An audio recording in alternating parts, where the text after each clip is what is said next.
Hey guys, and welcome back to another episode of EverQuest 2. In the last episode, we went ahead and did another quest for Bogchild in her line of quest, and she wanted us to go off and test her new spell. It turned our guy an illusion of like ice around our armor, and then we went over there to pick her up some lilies. It did not work, the quest, so she said to come back to her once we had refreshed, and so we're going to go ahead and see what she wants us to do this time. I have made the necessary modifications to my Frostborn ward. Does that mean it's time for another field test? It does. Are you ready to brave one? Well, she did warn us, so where shall I go to test this spell? There is an overhang on the ice main plains called Pride Overlook. As the name implies, is within the Lion's territory. It is also near the Great Shelf, which is where I am planning on going next. As it is next stop on the Pilgrim's Path, I shall head to Pride Overlook. So this is the new quest, Field Testing Part 2, Level 8. It's in blue because I'm level 9 right now, so it's one level lower than what I am. Bogchild has integrated the ice lilies I collected for her into the Frostborn ward. She would like me to once again field test the spell by scouting out Pride Overlook on the ice main plains. So the reward is 6 silver, 23 copper, and then a pair of sleeves. These sleeves will usually be tailored to whatever class you're playing at the time for these quests that they've just recently added. So you can see for me that's a great improvement. Remember again, you can hold down the control button, wait for the magnifying glass to pop up, click it, go ahead and say none so that doesn't happen again. And as you can see, right there, that's what the look is going to be. So they're giving us a new set of armor from this newbie armor. Go ahead and say yes. Here, let me cast a spell on you. Do take care. I will return once I have scouted out the location. So we know the general area that they want us to go into, but I'm going to look at the map and see if there's a very specific spot that they want us to go. So we're going to head over there. Now, for those of you who watched my little video on where all the names are in the zone, you'll remember that that area that we're going to has a name very, very close by. He's a lamed lion, and I do believe he was around level 9 or level 10, so if we can get to him, we're going to go ahead and kill him while we're in the area, see what kind of stuff he may drop, how hard he is to fight. I do know that there was a lot of ads around him. So it may take us a few minutes to clear away enough so that we can actually get close enough to him to just pull him by himself. But since we're making the trip over here, and the name guy is on the way, we're going to go ahead and kill this guy once again. I'll do a compilation of all these videos where I kill the names, so that you guys can see exactly what they drop and, you know, how hard they are to kill at certain levels. And remember, this guy does a kickback, so be very aware. Just like that.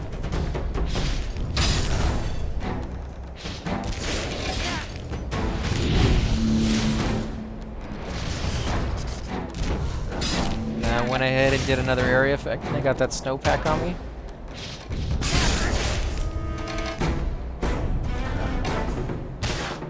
Which is why he's hurting me a little bit more than he should. Simply because I have 2 people attacking me, not just one.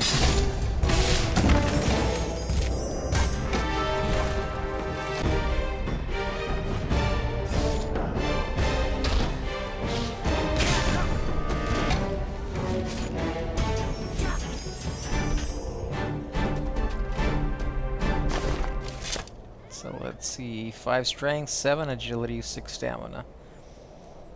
So I'm going to go ahead and get that. Agility will help you dodge and parry. Stamina helps your life, and strength helps how much damage you do.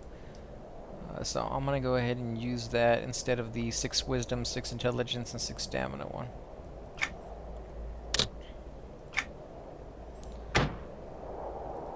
Let's see, so the one I want to get rid of is the ice-chipped bangle, and it looks like this. So I'm going to go ahead and drag that one off and put this one on. Off to the mission. It's a nice little side trip. Didn't take that long to do, and got a decent piece out of it. Now, when you get too high and you come back and the name guy is gray, he will no longer drop loot for you. So either at that point you will have to go into a city and be mentored down. And there's the name right there, Rage Claw. You'd either have to be mentored down or find somebody who's that level, and join their group and mentor down to them. So you really want to kill these guys while you're the level you should be to be hunting in that zone or that area. Okay, and I got attacked. These guys are level 8.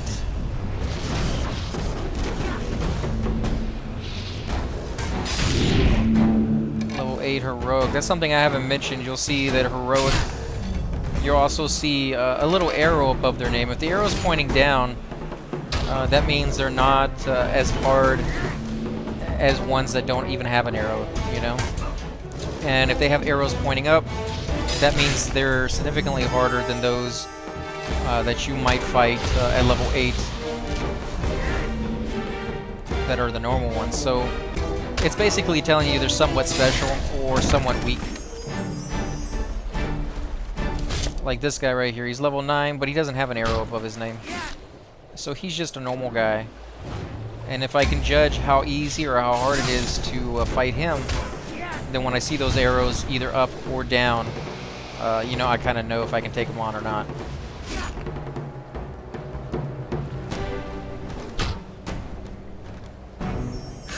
So we'll go ahead and loot the chest. That's for a quest. So I'll go ahead and do those quests later as well. But for now, I'm going to shoot this guy with an arrow.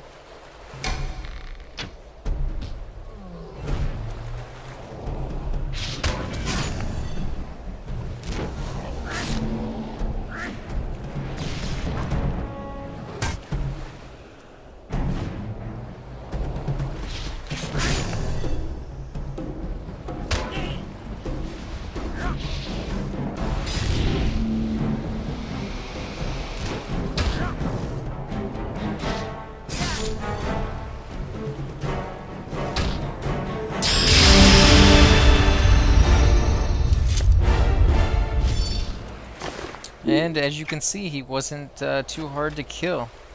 But I did level. I got a new swift attack. It inflicts 30 to 51 melee damage on target, increases attack speed of caster by 22. Went ahead and opened that, but I got hurt. So it's 8 wisdom, 7 stamina, and 87 mitigation. Mitigation is how well you can actually take hits. It's better than 12. I'm going to go ahead and hit the control button and see what it looks like.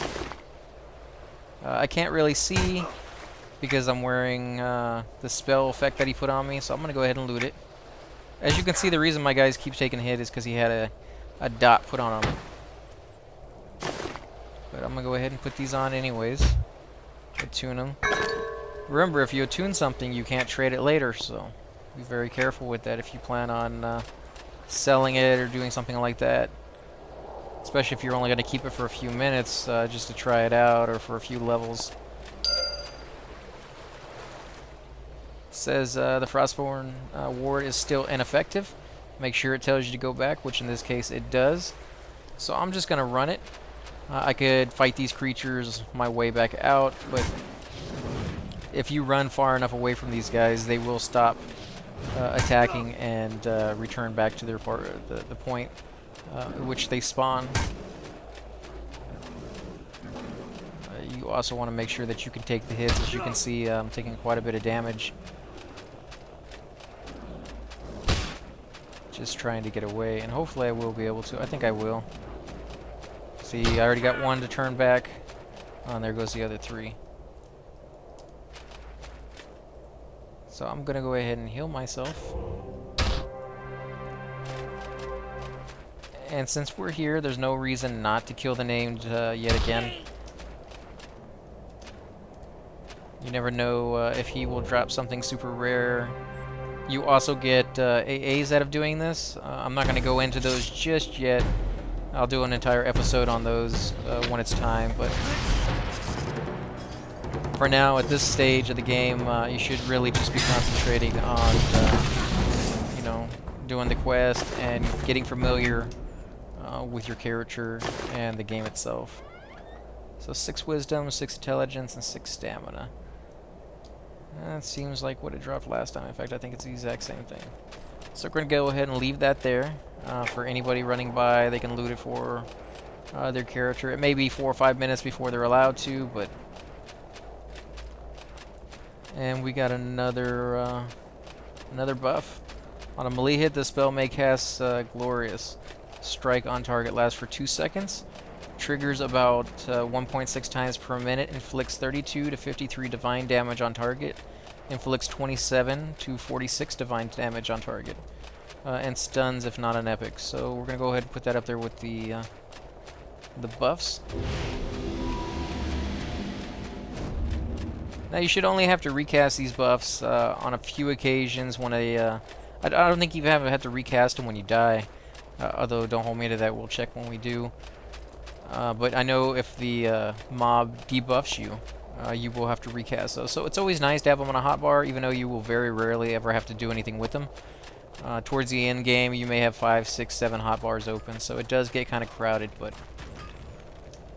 Let's go ahead and talk to Bogchild, let him know that we did what he asked. Did the Frostborn Ward work this time? No, your spell did not work at all. I'm terribly sorry. I really thought it would work this time. Well, it didn't. I wonder what could be wrong with it. I shall have to find new sources of power for my spell. Fortunately, I am traveling to the Great Shelf, so perhaps I can continue my work there. Maybe I will see you there. So he's going to go over to the next area. And this is the quest. He was disappointed to hear that her spell still isn't working, but thanked me for the field testing it anyways. That's 8 silver, 68 copper, and a new pair of sleeves. So I'm going to accept. And as you can see, she disappeared. She's no longer here. She went to the new area. Now, if you hadn't done these quests and you had just gone to the new area, she would not be there for you to do the quest to.